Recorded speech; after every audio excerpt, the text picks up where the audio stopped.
هر شب قبل از خواب این کاری که بهت میگم رو انجام بده.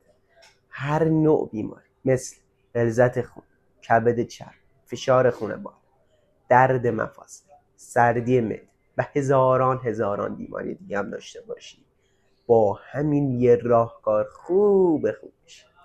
اینی که میخوام بهت بگم قوی ترین داروی طب سنتی که 1 ماه استفاده بکنی هرچی مریضی تو بدنت هست از بین میره، همه رو دفع کنه.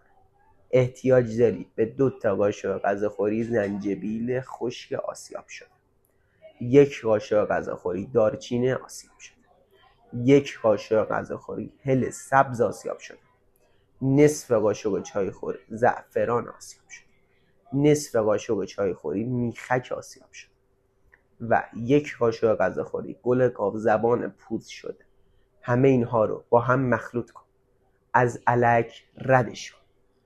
یه پودر 1 دست و 1 نواخت به دست میاد، 1 شب در میان. 1 قاشق چای خوری از این پودر رو توی 1 لیوان آب جوش بریز و بذار 10 الی 15 دقیقه دم بکش.